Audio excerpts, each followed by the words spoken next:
Hi, and welcome to a very special edition of Cybertalks does Brexsec.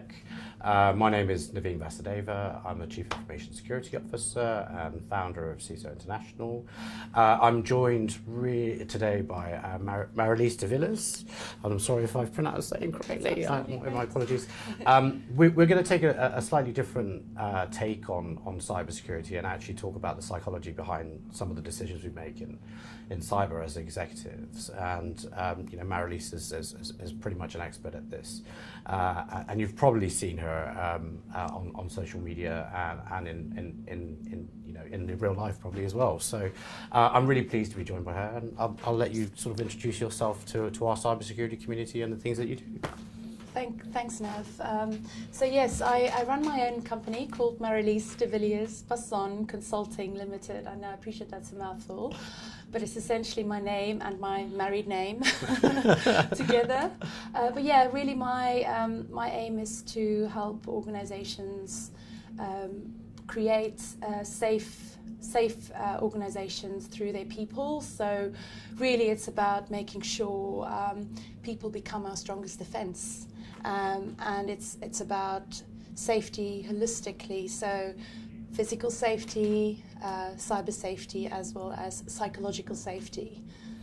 And that must be really challenging because culturally a lot of organizations probably don't recognize some of the things that you're talking about, or are slowly starting to recognize some of the things that you're talking about. So yeah. What's the biggest challenge for you? Because it's a really interesting take on the psychology of security as a whole, right? Yeah, I think there's a broad awareness and recognition now that people need a focus, and it's important to make people part of the solution. So historically, as cybersecurity professionals, we've been very focused on the technology and technology solutions. So I think there is now a movement towards recognizing that actually through our people we can actually make a significant improvement in our risk exposure. The piece which is missing at the moment is still about the how. Sure. Because we do not have enough people in our industry with a people and change background. So that's sort of where I come in, is where I've spent the last 20 years as a people and change professional, doing learning and development, doing behavioral change, and applying it now in a cybersecurity context. But we need to bring a lot more people like me into Sure. the conversations. So the difficulty I see there is, for large institutions anyway, is like, oil tankers. They take ages to make change, yes. and what we're seeking is cultural change, really, yes. and behavior yes. change in senior leadership. So how do you tackle that? If you've got this very large institution as an example, yes. big conglomerate, how do you hone in and start that conversation, because it's a difficult conversation to have, yes. right? So when we speak with the board, it's all about risk and understanding risk and putting people risk into perspective. So recognizing that there are certain risks we face and where people need to become part of the solution, and then translating those people risks into tangible habits, and actually helping people know what good looks like before we actually even start out. So when I design programs, it's always about what are the key risks to our organization, and we call it kind of moments that matter. Moments that matter are sort of high-risk touch points where people interact with systems and data, and where those interactions can lead to devastating consequences for the organization. And then you tackle those key exposures, so social engineering being probably the biggest one we see in every organization. But it's that sort of approach where you then say, so how do those key risks then translate into habits or behaviors that we want to see in the organization? So for social engineering, we really want to encourage people to stop and think before they make a decision, before they act. And then if they're suspicious, we want them immediately to report it, because the sooner they report it, the sooner we're aware of it, the SOC Sure. can actually do something about it. So two very key habits there: stop and think before you click or you act, and then if you suspect it, report it. So report. But it's a great example, fishing, farming, whaling, whatever you want to call it. And most recently you've got very senior executives that are being caught out Yeah. by, by this activity. And having been on the technology side of that and implementing solutions to help prevent, those specific types of things, I still find it difficult from a cultural perspective for people to report because they're more worried about the consequence. So where does the whole sort of consequence management, sort of behavioural side of that then kick in, right? Because I heard something really interesting the other day with an organisation that, they're more of the stick rather than the carrot, right? And it's not something I generally believe is effective. So is it more of the carrot and less of the stick now?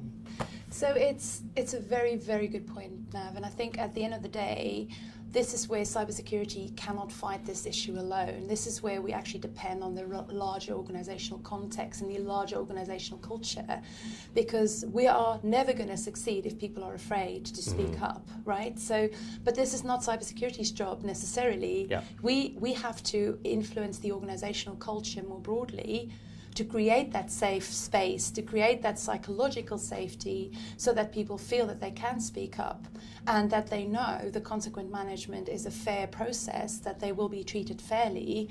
So I think we can learn a lot from safety culture, and in particularly something called just culture, which is something they actually apply very successfully in the aviation industry, which is very much, that's a case of life and death, Sure. right? So it's very important that every time something happens, so like there's a near miss or there's a catastrophe, that they've got to evaluate the incident, and they've got to make a fair and just decision as to who to actually hold accountable. Sure. And I think that's where we've got to get into kind of our organizations, our large corporates, where people can actually will know, and we communicate that there is actually a fair and just process that we will use in order for them to then feel comfortable to actually tell us. So that's really interesting because, as a practitioner, sometimes when I go into organizations, you find that people are less than open about what the problems are. You start to pick up one rock and you find 50 other things, right? And in those circumstances, I generally go with amnesty works best, right? It doesn't really matter whose fault it is at this point.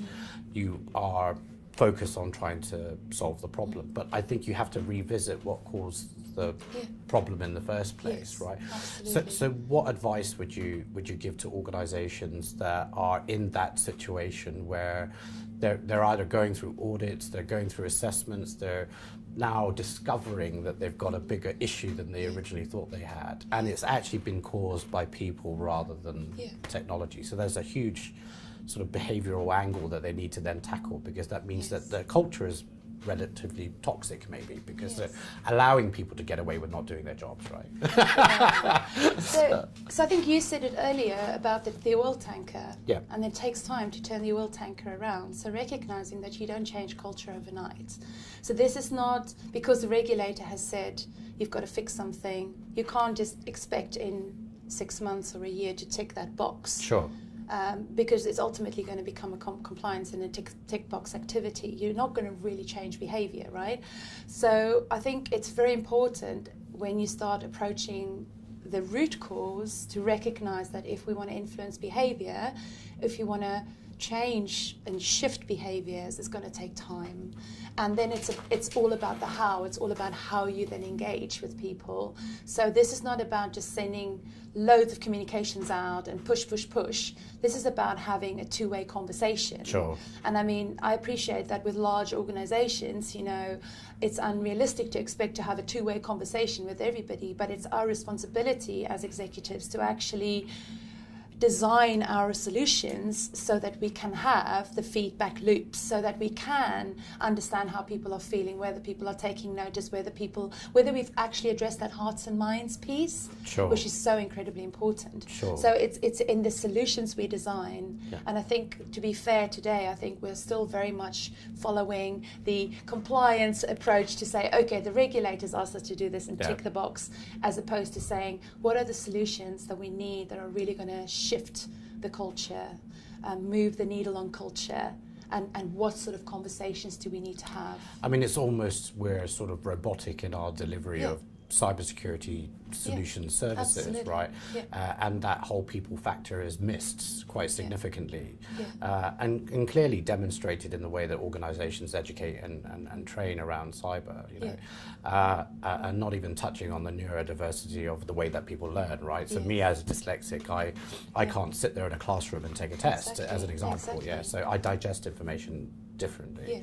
So how would you start to advise organisations, and what would sort of be the top 3 things you would say culturally, you know, they should really be looking at to help embed better cybersecurity practices in people? You know, so first of all, it has to be risk-based approach, and you've got to make the approach data-centric. So you've got to understand where are the biggest problems in terms of where do people cause incidents, for example. You know, so using that data then to influence where we target and focus our efforts. I think that would be the first thing: risk-based approach, data-centric approach, right? Then it's very much going to be about how do we then influence hearts and minds, and how do we set that right tone from the top, so that we know that our top execs are taking this seriously, and that is the catalyst then for the behavioural change. And we need to recognise that cultural change happens one conversation at a time. So right conversation with the right person at the right time. So if you have a risk-based approach, you can actually target. But you can also then, to your point, understand the types of people you're targeting, and then the solution, the learning preferences, the demographic of that particular target group will then influence the type of solution you design. But that's why we need learning and development professionals, people with psychology backgrounds, to actually help us to influence and to design the right solutions. That's great. So one of the things we sort of touched on around, and I've read some of your papers online around toxic cultural behaviour, and it's something that you're quite passionate about talking about. And it's part of the topic of your new book, right? It is. So would you like to share with our audience some of the things that you're talking about in your book, and tell us the name of it and things like that? Thanks, Nav. So I will be publishing literally within the coming days a book, my first book, and it's called Roar. Thank you so much. It's called Roar, so ROAR. How to tame the bully inside and out. So as part of my work, I touched on psychological safety earlier, and I talked about, you know, the importance of people feeling safe to kind of speak up. So the whole premise of the book is to put a spotlight on workplace bullying, and to really say, you know, this is a silent epidemic in today's corporate world, in today's workplace. Bullying is 4 times more prevalent than sexual harassment. Right. But because it's not regulated, because it's something that can easily be hidden, you know, the perpetrators often get away with it, more often than not. So I also did a research study as part of kind of writing the book, and it was very much the majority of people, over 90% of people, they either just suck it up and they leave quietly. And I think for me, and based on my personal experience, by sucking it up, you become ill yourself. Sure. And that's where I got to a point where I was burnt out, and I couldn't cope with my day-to-day job and my pressures. So I really just want to help people recognize the signs before it's too late. And so understand what bullying looks like, spot the bully behavior in the workplace, and then to really encourage people to take action, to speak up. I guess I always say to people, it's my mission in life to bring more kindness into the workplace. I'm really excited about it, and looking forward to share the message with the world. I mean, that's really amazing, and I do think there's and what you said is really true, a very silent epidemic, right? I've been a victim of it at the early stages of my career, so I can understand. And I think kind of I wish we had that kind of guidance, you know, when I first started out, you know, it would have been very helpful. So I think what you're doing is very commendable, and Thank you. I think within our own cybersecurity community, it's going to help make change, because we need to start thinking differently. And we need to start behaving differently. Do you know what's interesting is that there's the majority of people who behave badly are accidental bullies, you know. So yes, there's probably 1 out of 100 people that are really, really toxic because they're on that sort of 9 to 10 probably of the narcissism spectrum, right?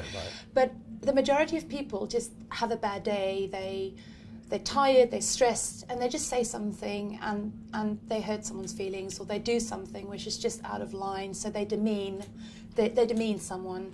But if you point it out to them, most people I found when you point it out are actually horrified, and they do apologize and they change the behavior, right? And they genuinely change, you know. But I think what I'm trying to really put the spotlight on are those individuals who actually abuse their position of power to actually really almost like create that fear culture. So to coming back to your consequence point at the beginning, you know, people are just too afraid to speak up, to say anything, and it's incredibly damaging for innovation. You know, nobody comes forward with ideas. So it's not just from a, you know, kind of a mental and physical health perspective, it's also from an organizational prosperity perspective in terms of, you know, innovating, in terms of creating high performing teams, you know, that can actually really move that organization forwards. So there's a real kind of, I think it's an economical case, you know, to actually make in terms of, you know, how organization can really thrive if their people thrive. I think you touched on a really important point there about sort of that suppression factor. So if you've got you know, somebody on that very narcissistic side that is purposely doing it to, you know, maintain control.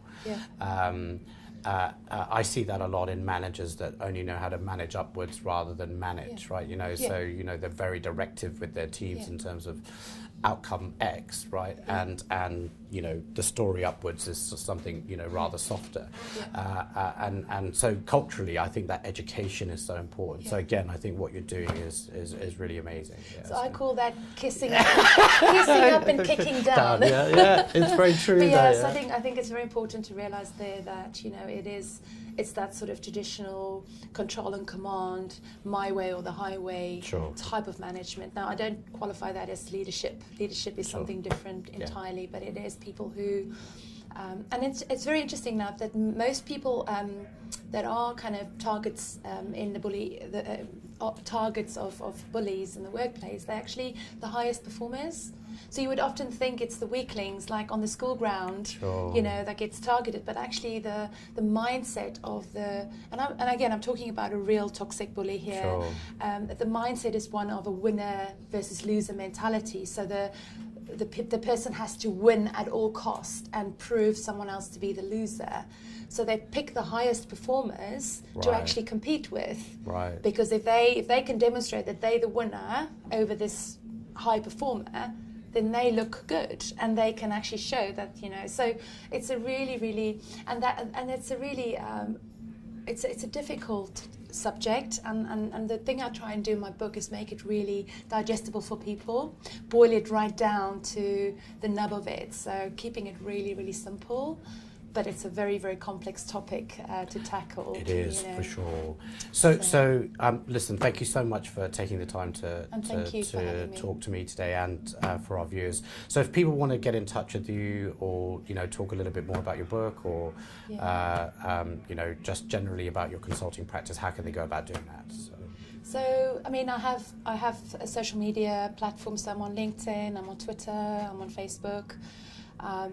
Maybe we can share. I don't know if there's a way to share with people, but and I have my website, Marilise Villiers.com. So I mean, there is a promotion page for the book. So if you wanna know when the book is out, please, you can go and sign up on that page. And before we finish, Nav, I just want to thank you as well, because you know, you are the type of people that give us the opportunity, create that platform for us to share our message, and I don't always think you get enough recognition for that. So really, thank you so much for this opportunity. I really appreciate that. I'm a big believer in bringing the community together, as you know, with the way we're sort of making the mick out of Brexit anyway with our Brexsec events. It's a bit of a tongue twister. It is. I have to say, I've always tried to say it, and then I get myself in trouble. But no, thank you very much. I really appreciate your time. Thank you. Thanks, Nav. Thanks a lot. Thank you. Take care. Thank you very much.